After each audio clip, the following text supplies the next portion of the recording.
seeking to fill an empty seat at a prestigious event. A millionaire casually invites his gardener's daughter. Her arrival captivates not just the attendees but also the host himself, igniting unexpected emotions and complicating his well-ordered world. And if you cherish your family and love stories like this, don't forget to subscribe to our channel and avoid 10 years of bad luck. The pristine glass walls of Jack Sullivan's penthouse apartment reflected the late afternoon sun across his mahogany desk, where spreadsheets and guest lists for the upcoming charity gala lay scattered. At 42, Jack had achieved everything society deemed important.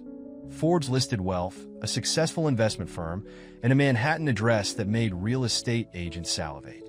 Yet, as he reviewed the seating arrangements for the 100th time, his fingers stopped at table 1, seat 8, conspicuously empty. Jack loosened his tie and walked to the window. 20 stories below, the manicured gardens of his building complex provided a stark contrast to the concrete jungle surrounding them. He watched his gardener, Thomas Mitchell, meticulously pruning the rose bushes. Thomas had worked for the building for 15 years, maintaining the only green space visible for blocks. The garden was his pride, but lately, Jack had noticed something new catching his eye whenever he looked down: the vibrant murals appearing on the garden's back wall. The sound of his assistant Claire clearing her throat pulled his attention back to the room. "Mr. Sullivan, the caterers need final numbers by 5. Her efficiency usually comforted him, but today it just highlighted the hollowness of his perfectly organized life.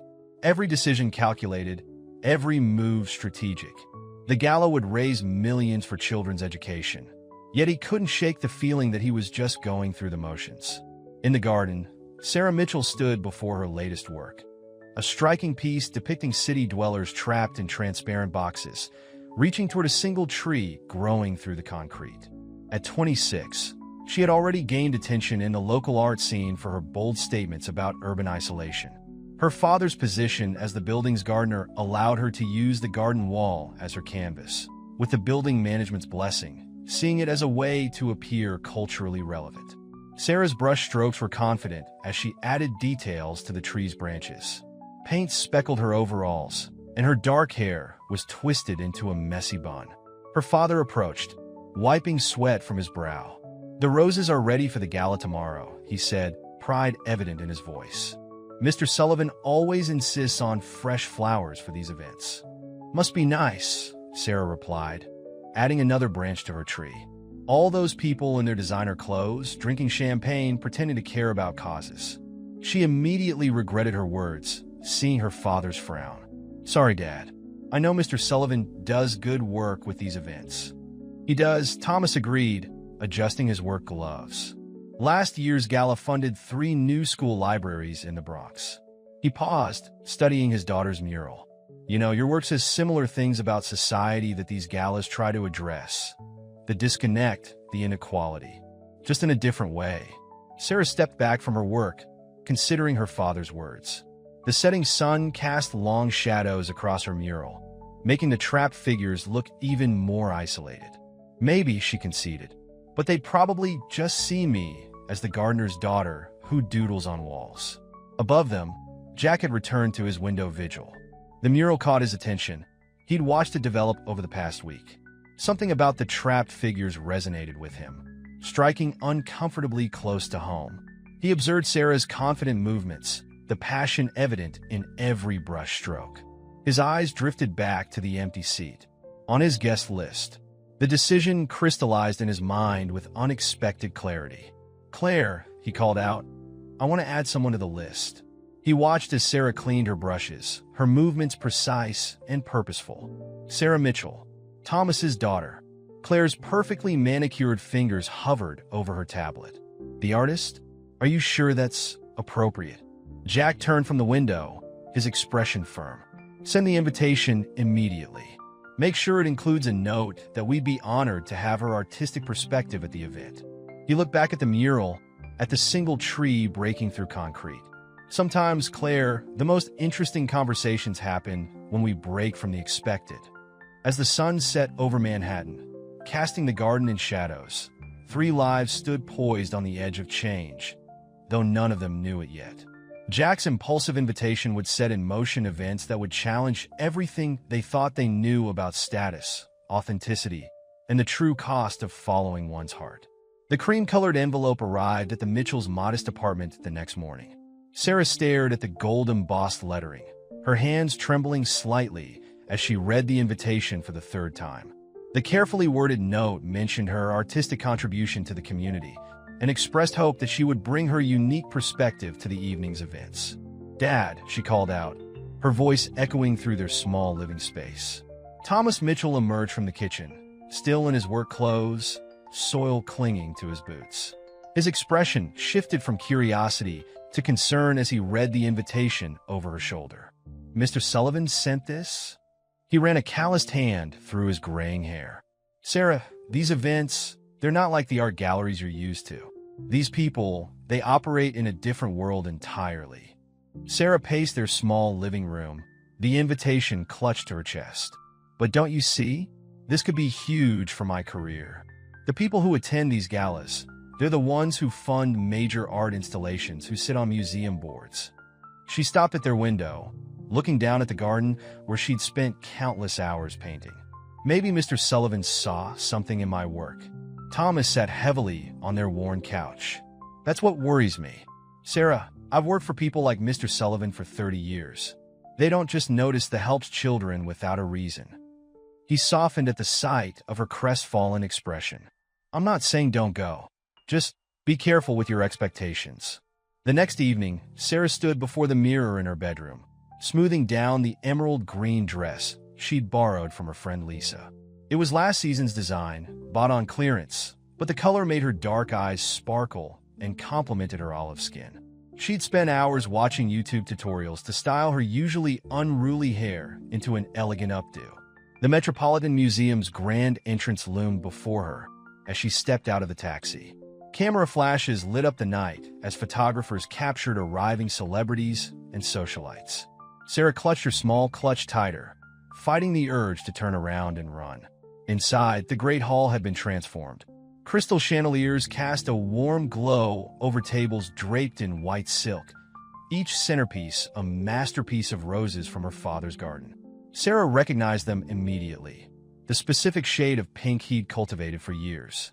Jack Sullivan stood near the entrance, greeting guests with practiced ease.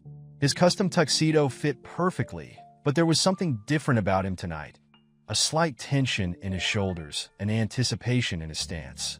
When he caught sight of Sarah, his practiced smile faltered for a moment, replaced by something more genuine. "Miss Mitchell," he said, stepping forward to greet her. "I'm glad you could make it." His eyes took in her appeal. "Aunts." Noting the way she held herself with quiet dignity despite her obvious nervousness. "Thank you for inviting me, Mr. Sullivan." Sarah met his gaze steadily. "The roses are beautiful. My father outdid himself. Please call me Jack." He offered his arm.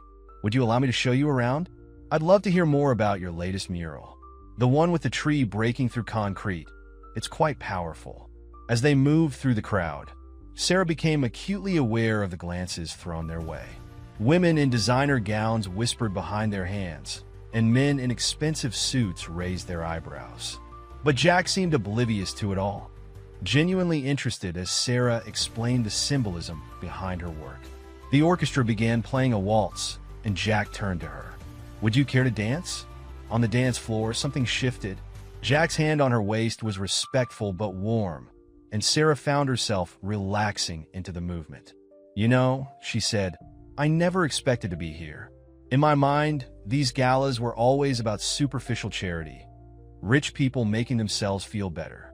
Jack's steps faltered slightly. "And now I'm not so sure." Sarah looked around at the crowd, the art-covered walls, the careful orchestration of it all. "There's purpose here, isn't there? Even if it's wrapped in luxury." "There can be," Jack replied, his voice thoughtful. "But sometimes I wonder if we've lost sight of what really matters. Your art, it speaks to that. The isolation, the barriers we build around ourselves." He pulled back slightly to look at her. "When was the last time you painted something just for joy?" The question caught Sarah off guard. She started, then stopped. "I can't remember. Their dance continued, but the space between them had changed. Both felt it, a recognition, a understanding that went beyond their different backgrounds. As they moved across the floor, other couples giving them space. Jack found himself speaking about his own abandoned dreams of architecture, and Sarah shared her fears about compromising her artistic vision for commercial success. The song ended, but neither moved to step apart immediately. In that moment, surrounded by the glittering elite of New York society, two people from vastly different worlds found an unexpected connection. Yet even as they reluctantly separated, the weight of their differences hung in the air, unspoken but undeniable. The evening was young, and neither Jack nor Sarah realized that their dance was just the beginning. Forces were already in motion that would test not just their growing connection, but their very understanding of what they wanted from life. The real question wasn't whether they could bridge their differences, but whether they were brave enough to try. The clicking of designer heels against marble announced Victoria Sinclair's arrival before she appeared. She swept into the gala like a force of nature, her red Valentino gown making a statement that demanded attention. At 35, she had perfected the art of commanding a room, and as Jack's former fiancée, she knew exactly how to make an entrance that would disrupt his evening. Victoria's steel-gray eyes narrowed as she took in the scene before her. Jack Sullivan, New York's most eligible bachelor, dancing with what appeared to be a nobody. She recognized Sarah from the building's garden, though she'd never bothered to acknowledge her existence before. "Jack, darling." Victoria's voice carried across the room with practiced precision. She approached them as they finished their dance, air-kissing Jack's cheeks. "I must say, you've become quite the humanitarian. First funding those dreadful public schools, and now..." Her eyes swept over Sarah dismissively. "Bringing culture to the help." Jack's jaw tightened. "Victoria, I wasn't aware you were on the guest list." His hand instinctively moved to Sarah's lower back, a gesture that didn't go unnoticed, iced by the growing crowd of onlookers. "Oh, please," as if I'd missed the social event of the season. Victoria's laugh tinkled like broken glass. "Besides, the board of the Metropolitan Museum always has a standing invitation. You remember that, don't you, Jack? Back when you used to care about maintaining certain standards?" Sarah stood straighter, her artist's eye catching the subtle dynamics playing out before her. Victoria's perfect posture screamed old money, from her expertly highlighted hair to her Van Cleef & Arpels jewelry. Every detail was calculated to remind everyone of her place in society, and by extension, Sarah's lack of one. "Miss Mitchell is an accomplished artist," Jack stated firmly, his voice carrying to the nearby clusters of guests who were poorly disguising their interest in the drama unfolding. "Her work speaks to the very issues this gala is meant to address." Victoria's smile turned predatory. "How fascinating. And what gallery represents you, dear? Or do you still specialize in outdoor installations?" The way she said it made street art sound like a criminal activity. Before Sarah could respond, another socialite joined them. "Jackie, you simply must come see who just arrived. The governor's wife is asking for you." She paused, registering the tension. "Oh, I'm sorry. Was I interrupting something?" "Not at all," Sarah said quietly, taking a step back. "Mr. Sullivan, I'm sure your guests need you." She turned and walked toward the terrace, her borrowed dress suddenly feeling like a costume she had no right to wear. The terrace offered a respite from the stuffiness inside.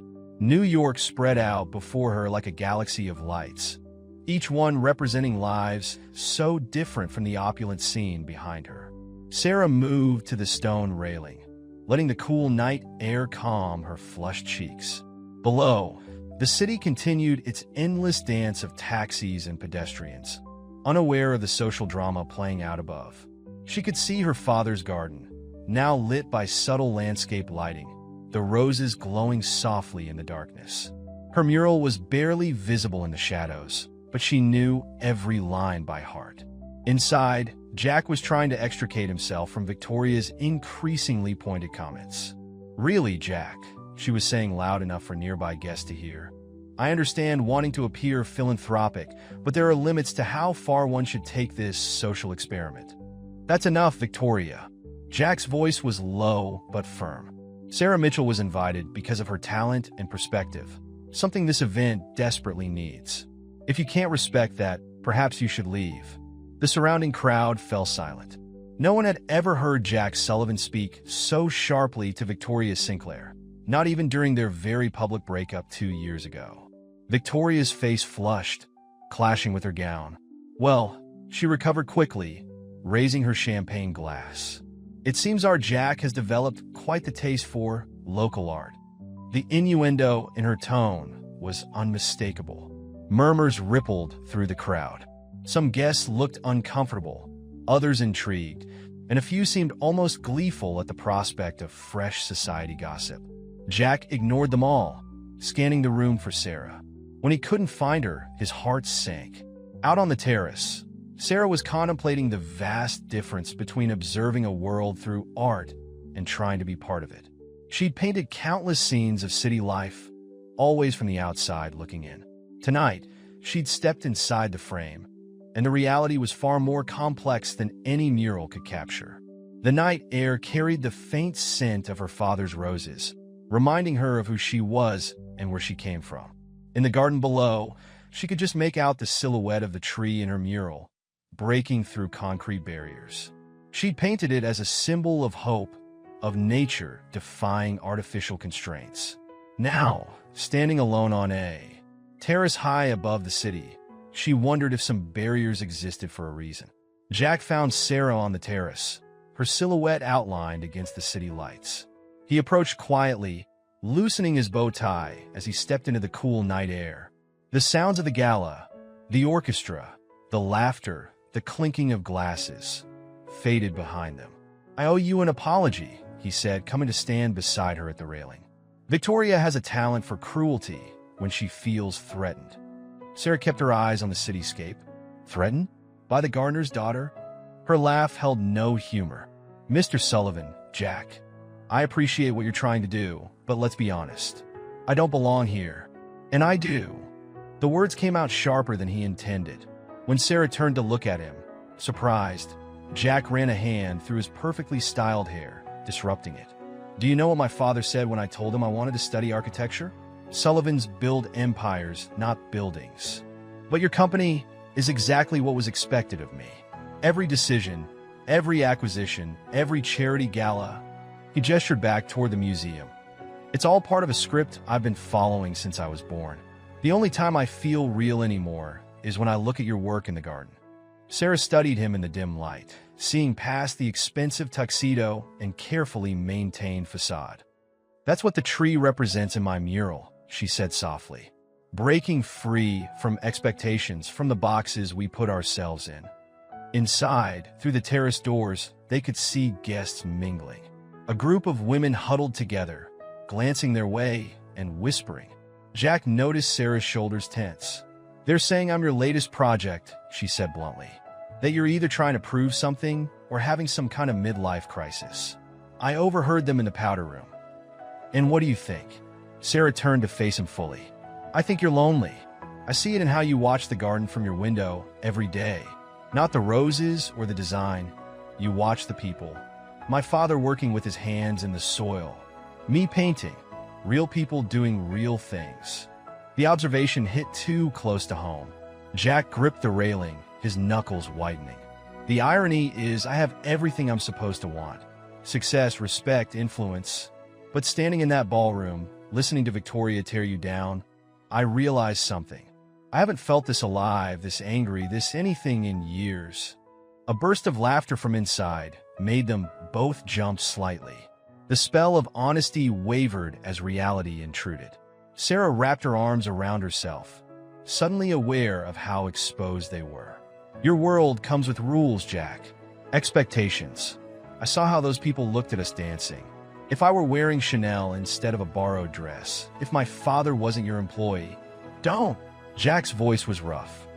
"Don't make this about money or status." "But it is." Sarah's composure cracked slightly. "You can stand here and talk about feeling trapped, but you have choices. Do you know what would happen to my father if this, whatever this is, caused problems? He loves that garden. It's his life's work." The mention of Thomas sobered them both.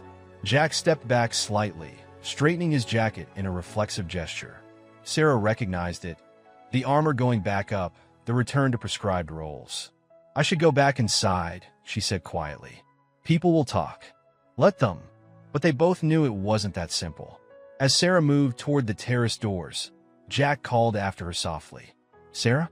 The dress. You make it look like Chanel. She paused, hand on the door handle. That's kind of you to say. But we both know in this world, seeming isn't the same as being. As she disappeared back into the Gala, Jack remained on the terrace, looking down at his father's garden. No, Thomas's garden.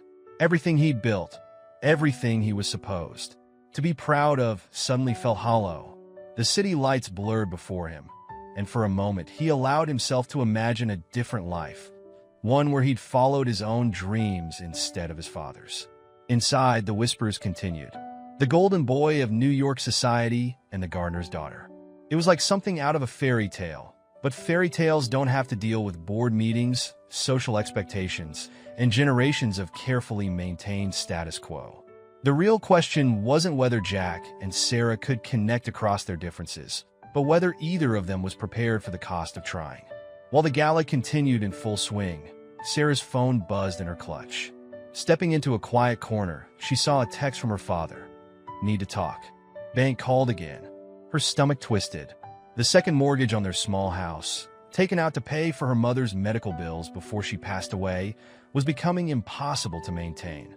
Sarah found an empty sitting area near the coat check, away from the main hall. Her hands shook slightly as she called her father. Dad? What's wrong? Thomas's voice was tired. I didn't want to worry you tonight, sweetheart, but the bank's not budging. They're giving us 30 days to catch up on payments, or... He didn't need to finish the sentence. They'd lose the house they'd lived in since Sarah was born, the house where her mother had planted her first rose bush. How much do we need? Sarah asked, already mentally calculating how many commission murals she'd need to paint, how many shifts she could pick up at the coffee shop where she worked part-time. 20,000. The number hung between them like a weight. I'm going to try to pick up extra buildings to maintain, but with my knee acting up, Sarah closed her eyes, leaning against the wall. I'll figure something out, Dad. I promise. Returning to the gala, everything looked different.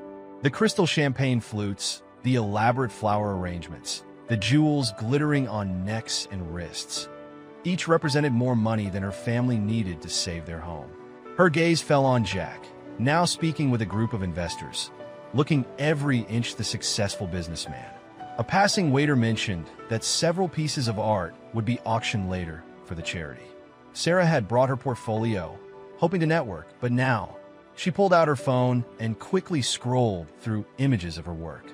There was one piece, a large canvas she'd been saving for her first solo show, that might appeal to this crowd. It was her best work, a piece about hope and perseverance that had taken months to complete. Excuse me, she approached one of the event coordinators. I heard there's an art auction tonight. I'd like to contribute a piece. The coordinator, a woman named Patricia, examined Sarah's portfolio with growing interest. This is quite good, especially this one. She pointed to the canvas Sarah had in mind.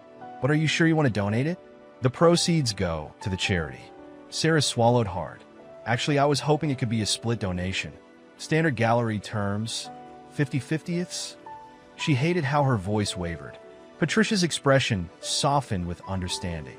I'll need to check with Mr. Sullivan, but I don't see why not. Many artists do this at charity auctions. Across the room, Jack watched Sarah speaking with Patricia. Something had changed in her demeanor since their conversation on the terrace. The quiet confidence she'd shown earlier had been replaced by a tension he recognized from his own business dealings. The look of someone trying to solve a problem they're not sure they can handle. He wanted to go to her, to ask what was wrong, to offer what? Money? The thought made him wince. That would only reinforce everything she'd said about their different worlds. Besides, she had too much pride to accept direct help, especially now. Sarah spent the next hour inked to network, to drum up interest in her piece without seeming desperate. Each time she caught Jack looking her way, she turned in the opposite direction. She couldn't afford to be distracted by whatever was developing between them. Her family needed her focused. The weight of her father's text message pressed against her like a physical thing. This house wasn't just a building. It was where she'd learned to paint, sitting at the kitchen table while her mother battled cancer, creating bright, hopeful images to make her smile. It was where her father still tended his personal garden, growing the roses that had earned him his reputation and his position at Sullivan Tower. Jack, meanwhile, found himself increasingly frustrated. He had the means to help, to solve whatever problem was causing Sarah such obvious distress. But their earlier conversation had made it clear that offering would only widen the gap between them. He watched as she spoke with potential buyers, noting how she subtly steered conversations toward her work without mentioning her personal situation. Pride, he realized, was a luxury that cut both ways. His allowed him to maintain his position in society, to run his company his way despite board pressure. Hers kept her from asking for help, from being seen as taking advantage of his interest in her. Both forms of pride could be equally destructive. As the evening progressed, Sarah's smile became more practiced, more brittle. She laughed at the right moments, made the right comments about art and society, played the role she needed to play. But every time she looked at her phone, checking for updates from her father, the mask slipped slightly. The auction would begin in an hour. Sarah stood before a mirror in the ladies' room, reapplying her lipstick with steady hands that belied her inner turmoil. $22,000. Even if her piece sold well, even with a 50-50 split, it wouldn't be enough. But it would be a start.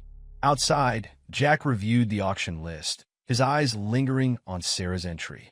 He recognized the piece from her portfolio. It was exceptional, worth far more than the starting bid suggested. He could ensure it sold well, but would that help or hurt? Would she see it as manipulation, another example of his world imposing itself on hers? The lines between helping and interfering, between genuine connection and social dynamics, had never been more blurred. As the auction approached, both Jack and Sarah found themselves trapped by the very things that defined them: his wealth and influence, her pride and independence. The question wasn't just whether they could bridge their differences, but whether they could do so without losing themselves in the process.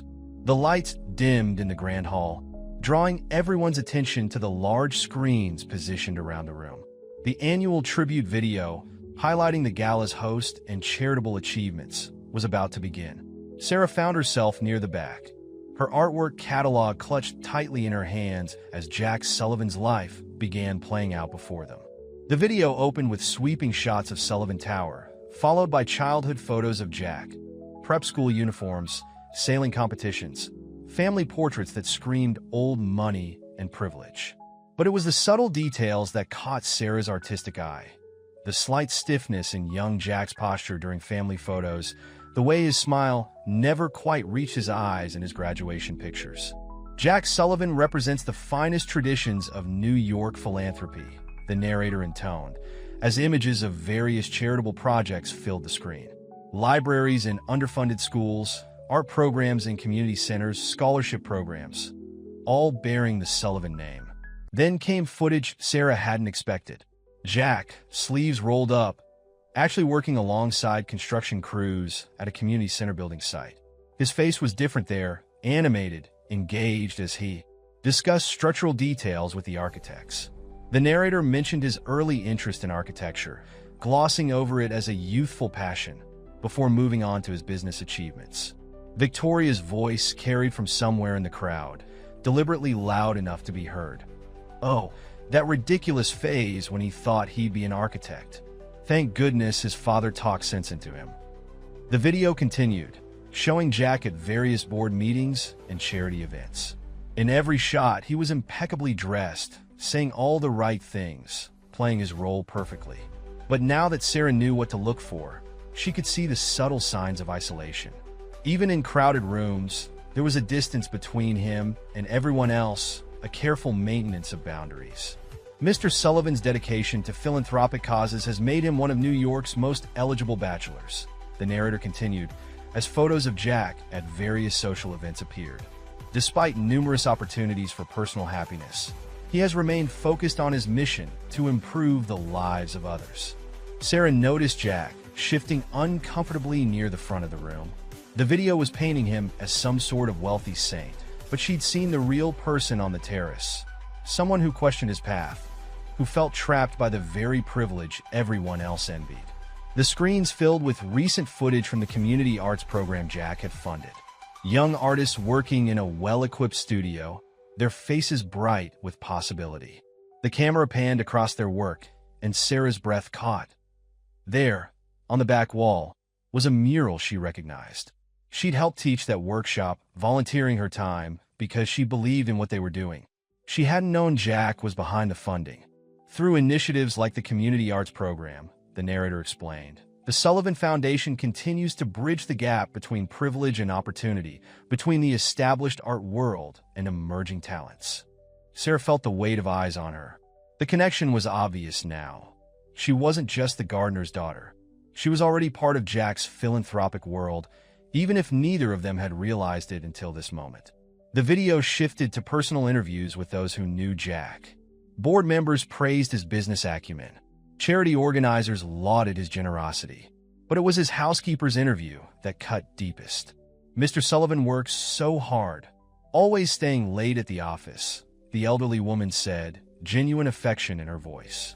Sometimes I bring him dinner because I know he forgets to eat. Such a kind man, but... She hesitated, then added softly, very lonely, I think. Jack's shoulders tensed visibly at these words. This wasn't the carefully curated image he worked to maintain. This was too real, too exposed.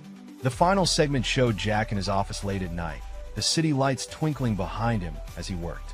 The camera lingered on his face as he looked out his window, the same window where Sarah had often seen him watching the garden. Now she understood what she'd been seeing. Not a wealthy man surveying his domain, but someone searching for connection in a world that kept him at arm's length. As the video ended and the lights came up, polite applause filled the room. Jack stood to make the expected thanks, his public mask firmly back in place. But Sarah had seen what others missed, the slight tremor in his hand as he adjusted his tie, the way his eyes didn't quite meet anyone's gaze. She looked down at her auction catalog, at her own artwork waiting to be sold.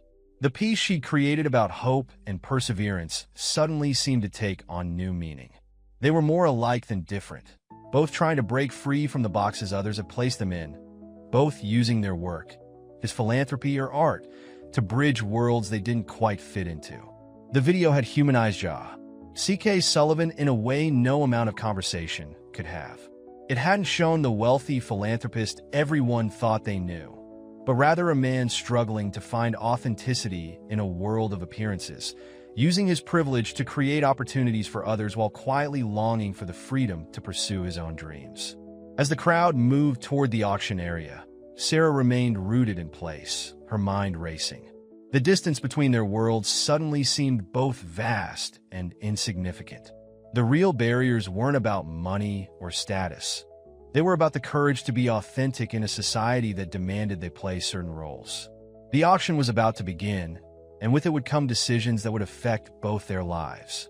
But now, having seen the real Jack Sullivan through the lens of this unexpectedly revealing video, Sarah wasn't sure what she was more afraid of: failing to save her family's home, or acknowledging the deep connection she felt to someone who, despite all appearances, might understand her better than anyone else in the room. Victoria Sinclair had not spent years cultivating her social position to watch it be threatened by an artist from the working class. She observed Sarah's reaction to the video with calculating eyes, noting how the girl's expression softened when watching Jack's childhood photos. This wouldn't do at all. Moving through the crowd with practiced ease, Victoria positioned herself near Sarah just as the auction preparations began. "That was quite touching, wasn't it?" she said, making Sarah jump slightly. Jack always did have a talent for presenting himself as the tortured philanthropist. It works wonders for business. Sarah tried to step away, but Victoria linked their arms, her grip like steel beneath her silk gloves. "Oh, don't run off, dear. I think it's time we had a proper chat, woman to woman." Leading Sarah to a quiet corner, Victoria's voice dropped to a confidential whisper. "You seem like a smart girl, so let me save you some time and heartbreak. Jack has a pattern. Every few years, he finds someone different, someone who makes him feel real, as he puts it." Her lip curled slightly. Last time it was a jazz musician. Before that, a kindergarten teacher. He funds their projects, champions their causes, makes them feel special. But it never lasts. Sarah kept her face neutral, but her hands clenched around her auction catalog. I'm not interested in Mr. Sullivan's past relationships. No? Then perhaps you're interested in his future ones. Victoria's smile turned predatory. The board is pressuring him to settle down, to present a more stable image. Did you know he's already agreed to a merger with my family's company? One that comes with certain personal expectations. The lie rolled off Victoria's tongue smoothly, but it hit its mark. Sarah thought of her father's garden, of his job security, of the house they might lose. Why are you telling me this?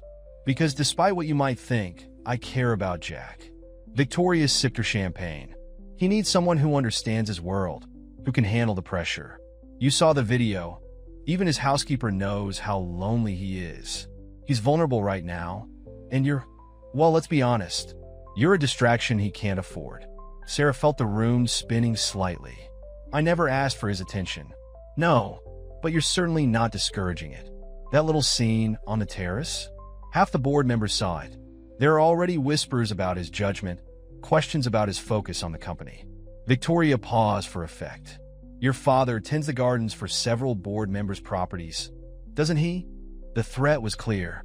Sarah's face drained of color, but she stood straighter. You don't know me, Miss Sinclair. I know your type. The struggling artist with a heart of gold, fighting against the system while secretly hoping Prince Charming will rescue you from obscurity. Victoria's voice dripped with false sympathy. But this isn't a fairy tale, dear. In our world, people like you are temporary entertainment, not happy endings. Across the room, Jack was looking for Sarah, wanting to gauge her reaction to the video. He saw her with Victoria and started moving their way, but the crowd of well-wishers and business associates slowed his progress. Victoria noticed his approach and delivered her final blow. Oh, and that piece you're auctioning tonight? I made some inquiries, trying to save Daddy's house. Are we? How convenient that you caught Jack's, just when you needed money. Sarah felt sick. That's not. I never. Of course not. You're far too noble. Victoria smiled as Jack finally reached them. Jackie, darling, I was just telling Sarah how impressed everyone is with her volunteering at your arts program. Such dedication to the community. Jack looked between them, sensing the tension. Sarah, are you all right? You look pale. I'm fine, Sarah managed, but her voice shook slightly. Excuse me, I need some air. She hurried away, Victoria's words echoing in her head. Behind her, she heard Jack calling her name, but she couldn't face him. Not now, when every kind thing he'd done suddenly felt tainted by Victoria's implications. Victoria watched Sarah's retreat with satisfaction, then turned to Jack. Poor thing seems overwhelmed by all this. Perhaps it was cruel to bring her into our world, Jackie. Not everyone is built for it. Jack's expression hardened. What did you say to her? Only the truth. Something you seem to have trouble with lately. Victoria adjusted his tie with familiar intimacy. The board meeting next week should be interesting. Your father would be so disappointed to see you jeopardizing everything for another of your charitable projects. As Victoria glided away, Jack stood frozen, torn between following Sarah and managing the growing murmurs among his business associates. The video had exposed his vulnerability, and now Victoria was weaponizing it. The careful balance he'd maintained between his public image and private desires was crumbling, and Sarah was caught in the crossfire. The auction would begin in minutes, and Sarah's piece was still listed. But now every bid, every gesture of support, would be seen through the lens of Victoria's insinuations. The truth about his feelings, about Sarah's integrity, about the genuine connection they'd formed, was being twisted into something ugly and transactional. In the ladies' room, Sarah splashed cold water on her face, careful not to ruin her makeup. Her reflection stared back at her, asking silent questions. Was Victoria right? Had she been fooling herself, seeing meaning in gestures that were just Jack's standard philanthropy? Worse, had she unconsciously encouraged his attention because of her family's financial situation? The answer to these questions would have to wait. The auction was about to begin, and Sarah had a choice to make. She could withdraw her piece, protecting herself from Victoria's implications, but losing any chance of helping her father. Or she could proceed, knowing that every bid would feel like a confirmation of Victoria's words. Either way, Victoria had succeeded in her goal. The simple connection Sarah and Jack had formed, based on mutual understanding and shared dreams of authenticity, was now tangled in the very social complexities they'd both been trying to escape. The auction room hummed with anticipation as New York's elite took their seats. Crystal chandeliers cast a warm glow over the proceedings, while white-gloved servers circulated with fresh champagne. Sarah's piece was scheduled last, a slot that could either be advantageous or disastrous, depending on how much money remained in the room. Sarah stood at the back, her heart pounding. She'd had a chance to withdraw her piece, but couldn't bring herself to do it. Her father's voice on the phone earlier kept replaying in her mind, $20,000. It seemed both impossibly large and tragically small in this room full of people who spent that much on weekend getaways. The auctioneer, a distinguished gentleman from Christie's, began with the major pieces. A Picasso sketch brought in 6 figures. A small Rodin bronze sparked a bidding war. Sarah watched the numbered paddles rise and fall, each bid representing more money than she made in a year. Jack sat in the front row, his auction paddle untouched in his lap. He'd been watching Sarah out of the corner of his eye, noting how she flinched each time large sums were called out. Victoria's words had done their damage. Any bid from him now would look like exactly what Victoria had implied, a wealthy man buying attention from a struggling artist. And now, the auctioneer announced, we have something special. A contemporary piece from an emerging local artist, Sarah Mitchell. Breaking through, mixed media on canvas, 60 by 48 inches. The artist has graciously agreed to split the proceeds with our children's education fund. Shall we start the bidding at $10,000? The room fell silent. Sarah's throat tightened. $10,000 was a reasonable starting price for a piece this size, but in this room, after the Picassos and Rodins, $10,000 called a voice. Sarah looked up to see Patricia, the event coordinator, holding up a paddle. A courtesy bid, but at least it got things started. 15 came another voice. A man Sarah recognized from the arts program where she volunteered. The bidding crawled upward, but slowly. Victoria's smirk was visible even from the back of the room. 20,000, 22, 25. Each bid felt like validation of Victoria's accusations. These weren't people buying art. They were buying into Jack Sullivan's latest charitable interest. Jack's hand twitched toward his paddle several times, but he held back. He understood art. Knew Sarah's piece was worth far more than these bids suggested. Its commentary on urban isolation, the technique, the emotional depth. In any other setting, it would be selling for twice this amount. But his bid would taint it, turn it into another example of his philanthropy rather than recognition of her talent. 30,000 called a new voice. Heads turned to see an elderly woman in the corner, someone Sarah didn't recognize. 35 countered Victoria smoothly, her smile vicious. She caught Sarah's eye across the room, making her intention clear. She would buy the piece herself, just to prove her point about Jack's charity cases. The elderly woman went to 40,000. Victoria matched it. The room watched the exchange with growing interest, the underlying drama more entertaining than the art itself. Sarah felt sick. Her piece, the one she'd poured months of emotion and technique into, had become nothing more than a prop in a society power play.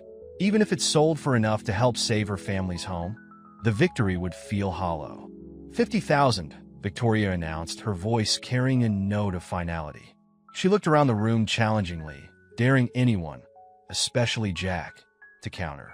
The auctioneer began his chant. 50,000 once, 50,000 twice. Sarah couldn't take it anymore. I withdraw the piece, she called out, her voice stronger than she felt. The room gasped collectively. I'm sorry, she continued, moving forward through the crowd. This piece, it's not for sale. Not like this. Victoria's laugh cut through the silence. How dramatic. Though I suppose when one can't afford principles, they become quite precious. The piece speaks for itself, Sarah said, facing Victoria directly for the first time. It's about breaking free from artificial constraints, about finding authentic connection in a world of barriers. I won't let it become part of those same barriers. She turned to the auctioneer. I apologize for tea. Disruption. Please remove my piece from the auction. Jack stood, finally finding his voice. Sarah, wait, but she was already moving toward the exit, her borrowed dress swishing against the marble floors. The room erupted in whispers as she left, some admiring her integrity, others questioning her sanity for turning down $50,000. Behind her, she heard Victoria's voice. Well, Jackie, I suppose that answers the question of whether she was after your money. Sarah kept walking, her head high, even as tears threatened to fall. She had just walked away from enough money to save her family's home, but she kept something more valuable: her artistic integrity, her self-respect, and most importantly, the truth of what had been growing between her and Jack, untainted by Victoria's implications. The piece would remain hers, a reminder that some things, art, authenticity, genuine connection, couldn't be bought or sold at any price. The only question was whether that principle would cost her everything else she held dear. Sarah's heels clicked rapidly across the museum's marble entrance hall, each step echoing like a countdown. Behind her, she could hear commotion from the auction room, voices raised, chairs scraping. She had nearly reached the grand doors when Jack's voice cut through the chaos. Sarah stopped. His footsteps pounded against the floor as he ran after her. Please just wait. She paused, hand on the door handle, but didn't turn around. There's nothing left to say, Jack. Victoria made everything perfectly clear. Victoria? Jack caught up to her, slightly out of breath. Since when do you let Victoria Sinclair dictate your truth? Sarah finally turned to face him, her eyes bright with unshed tears. Is she wrong? About the pattern? The jazz musician, the kindergarten teacher, were they real people, Jack? Or just more to charitable projects? Jack's face paled. They were real. Everything was real. He ran a hand through his hair, destroying its careful styling. Yes, I tried to help them. Yes, it ended. But this, it's different. How? Sarah demanded. Because I'm the gardener's daughter? Because my family needs money? Because my art speaks to your lonely soul? The words came out bitter, tainted by Victoria's insinuations. Because you saw me. The words exploded from Jack with unexpected force, echoing through the empty hall. Not the video version, not the business mogul, not the tortured philanthropist. You saw me watching from my window, wanting to be part of something real. You saw the architect I never became, the dreams I gave up. You saw me, Sarah? A security guard appeared, drawn by the commotion, but Jack waved him away with the authority of someone used to commanding rooms. They were alone again in the vast entrance hall, the sounds of the gala muted behind closed doors. I saw your mural before I ever met you, Jack continued, his voice softer now. The tree breaking through concrete. It was like looking into a mirror. Every day, I watched you paint, totally free, totally yourself. Do you know how rare that is in my world? Sarah wrapped her arms around herself. That's the problem, isn't it? Your world. The one Victoria says I don't belong in. I don't belong in it either. Jack stepped closer, his carefully maintained facade cracking completely. I play my part, I do what's expected, but every morning I look out that window at your father's garden, at your art, and I see what authentic living looks like. When I invited you tonight, it wasn't charity or a pattern or a midlife crisis. It was selfishness. I wanted to be near that authenticity, to feel real, Sarah finished softly. Yes. Jack's shoulders sagged. I should have warned you about Victoria, about the whispers, about all of it. But I was afraid if I acknowledged that world, it would break whatever was growing between us. Sarah looked up at him, really looked, see, the battle between vulnerability and control playing out on his face. I withdrew my piece, she said quietly. My family needs that money, but I couldn't let your world turn my art into another society game. Let me help, Jack started, but Sarah held up a hand. No, Victoria was right about one thing. Mixing money into this would poison everything. She took a deep breath, but she was wrong about why I'm here. I'm not looking for a fairy tale ending or a wealthy savior. I saw you too, Jack. The real you. The admission hung between them, heavy with possibility and danger. From the auction room came the sound of applause, the event continuing without them. that world spinning on its axis regardless of their personal drama. "What do we do now?" Jack asked. And for once, he wasn't the confident businessman, the wealthy philanthropist, or the society fixture. He was just a man, asking a question that had no easy answer. Sarah glanced toward the garden visible through the museum's windows, where her father's roses bloomed and her mural stood as testament to authenticity. "I don't know," she admitted. "But whatever it is, it has to be real. No games, no society expectations, no charity. Just real." Jack took a step toward her, then stopped, respecting the space between their worlds. "I don't know how to do that," he confessed. "I've spent so long playing a role." "Then maybe that's where we start," Sarah said. "Not as the millionaire and the gardener's daughter. Not as the philanthropist and the struggling artist. Just as Jack and Sarah, trying to break through our own concrete barriers." The moment was interrupted by the sound of doors opening. The gala was spilling out into the entrance hall, the evening drawing to its formal close. Reality intruding on their pocket of honesty. But something had shifted between them. The truth had been spoken, the pretenses stripped away. Whatever came next wouldn't be simple. Their worlds were too different, the pressures too real, but it would be authentic. And maybe, just maybe, that was enough of a foundation to build on. The moment shattered as Victoria burst through the doors, her red gown swishing dramatically. Her face wore an expression of calculated concern, but her eyes gleamed with triumph. "Jackie, there you are. I've been looking everywhere." She paused, noting their proximity. "I hate to interrupt this touching scene, but there's something you need to know. Something I should have told you weeks ago." Jack stepped back from Sarah, wariness crossing his features. "Victoria, whatever game you're playing, I'm pregnant." The words rang through the entrance hall like a gunshot. 12 weeks. It's yours, of course. From that night after the Thompson merger, when you were celebrating. She touched her stomach in a gesture that managed to look both protective and threatening. The color drained from Jack's face. Sarah felt the floor shift beneath her feet, Victoria's earlier warnings about Jack's obligations taking on new meaning. "That's impossible," Jack said, but uncertainty crept into his voice. "We haven't, not since." "Check your calendar, darling. March 15th. You just closed the biggest deal of your career." There was champagne, reminiscing about old times. Victoria's smile was razor-sharp. "Surely you remember? March 15th. Sarah watched Jack's expression change as he mentally calculated, remembered. The slight flinch told her everything she needed to know. "Congratulations," Sarah said quietly, starting toward the door again. This time, when Jack called after her, she didn't stop. "Sarah, please." "It's not, I didn't." But what could he say? That it didn't mean anything? That it was before he knew her? All of that would just prove Victoria's point about how he treated women who weren't from his world. Victoria's voice carried across the hall. "Let her go, Jackie. It's better this way. The board will be relieved. Your father will be thrilled. We can finally give the Sullivan name its proper air."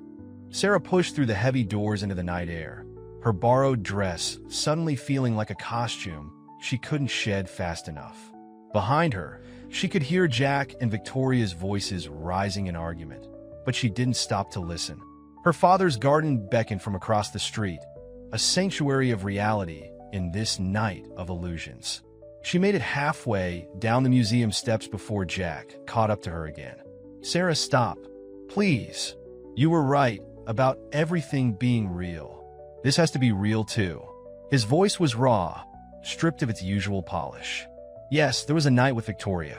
Yes, if she's telling the truth, I have obligations. But what I feel for you, don't." Sarah turned to face him one last time. "You know what the worst part is? I actually believe you. I believe that what's between us is real. But Victoria's world, your world, it's real too.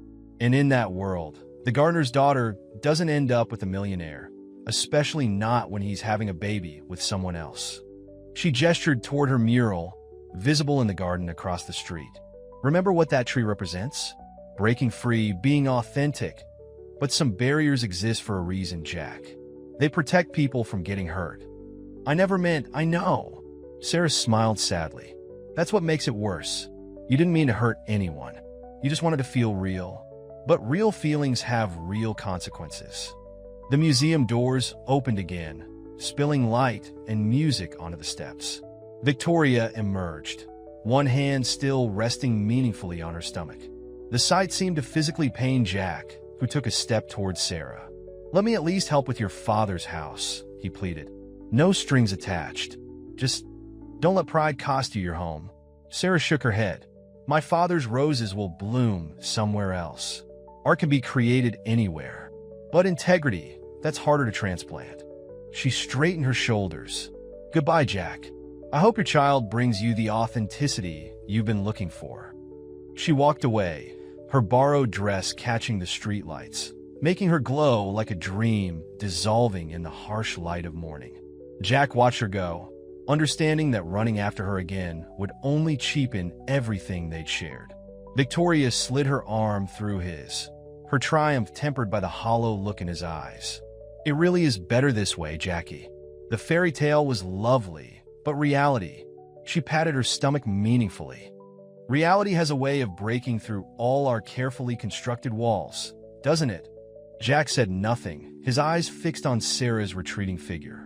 She had reached her father's garden now, and even from this distance, he could see her pause before her mural. The tree breaking through concrete seemed to mock him, a symbol of freedom that now represented everything he couldn't have. In the end, they had both been right. Real connections were possible across their different worlds. Real feelings could develop despite society's barriers. Real understanding could bridge the gap between privilege and authenticity. But sometimes being real meant accepting that not all stories have fairy tale endings. Sometimes the bravest thing wasn't breaking through barriers, but recognizing which ones needed to stay in place. Sometimes love meant walking away, letting go, choosing integrity over illusion. Sarah disappeared into the night, leaving behind a borrowed dress, an unsold painting, and a man who had finally found something real, only to learn that reality could be the cruelest barrier of all.